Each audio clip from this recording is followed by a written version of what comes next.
This is your CEO assessment tip. Today we're talking about inorganic growth strategies. How do you know if your CEO has the skill set to lead your inorganic growth strategy or a growth strategy where we're looking at acquiring companies, merging businesses? We want a CEO with a corporate financial skill set. So how do we test that? Here's a few questions you can ask. Number one, I would ask them, give me 2 examples where you have been instrumental in allocating capital to your company's priorities. How did you do the allocation? What I'm looking for here is a CEO who is able to create what I call an internal capital market. So if they have 20 or 30 businesses in the portfolio, we're not just using the same weighted average cost of capital for all the companies in the group. Some CEOs with a lower level of financial skill set, they'll be handed a whack to them from the bank or from a consultant at the group level, and then they'll then apply that in their calculations across all the subsidiaries. This is an inaccurate approach because every single business in the portfolio will have a different cost of capital and will have a dramatically different risk profile. So I want to work with the CEO who really understands internally what is the cost of capital for each of those businesses, what are the risk profiles, what are the discount rates that we should be using, and how, if I'm going to invest $10 million in one of these businesses, how should I calculate the cost of that and the return on that money? So that's a very simple question just to get started. The second question I would then ask is, give me an example of a time you realized that capital was being used inefficiently in your group, and what did you do about it? So for example, you may have a jewelry business that maybe, it's not losing money, it's breaking even, or it has $100,000, $200,000 net profit. But when you actually apply your cost of capital, you realize that it has huge inventory, it's eating capital like there's no tomorrow, and it's actually creating for you a $4 or $5 million loss. So we want the CEO who understands what the costs are of our capital going into these laggard businesses. So that's a very simple question. How do you know that capital is not being used efficiently? Give me an example of a time that you've identified it, and what did you do about it? The third question I would ask is, what is your weighted average cost of capital? How did you calculate it? And how did you come up with the discount rate that you use in your calculation? This is just a quick litmus test as to what is the financial skill set of the CEO.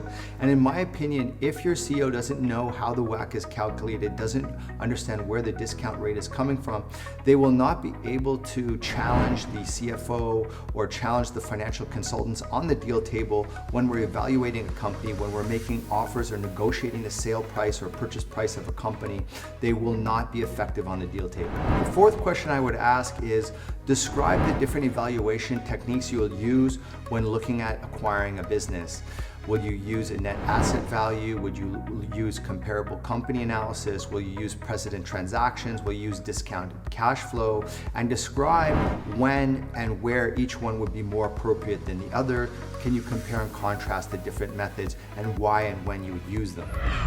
This is really important if you are really going to go into the market and start buying and selling companies. The CEO has to be familiar with the different evaluation techniques. Question number 5, describe a time you were working on an acquisition and you felt the evaluation had to be redone to account for the different risk profiles of each of the subsidiaries.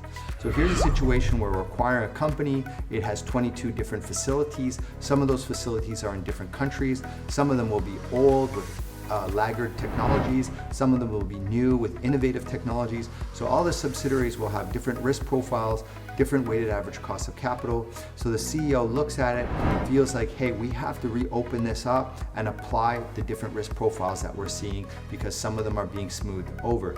So what we're looking for here is, can the CEO actually challenge your chief financial officer, or are they being handheld by the chief financial officer through the acquisition process? Are they being guided by the financial consultants, or are they a formidable sparring partner who can really challenge them and say, hey, by the way, guys, I don't think this part of the evaluation is done correctly. I really think that this risk profile for this particular subsidiary is much higher, given the fact that it has laggard technologies. It's going most likely out of business. We can't include it. And without question, the seller is going to be playing some of those games. So can the CEO pick up on some of the different tricks that your opponents will be doing on the deal table? Can they actually, in effect, pinpoint those and reduce your acquisition price? It's all about trimming out some of those costs. The big part of the money is going to be made on getting that good acquisition price for you. If you are serious about your inorganic growth strategy, you're gonna need a lot more than these 5 questions. So please do get in touch with us. Those are a few questions you can use to catch a CEO off balance. If you like those, you could pick up our book, CEO Assessment and Selection, which has over 400 questions that you can use in your CEO interviews. Also, on our book page, you can download a free sample of the book, and you can get a link to our book page in the description of this video.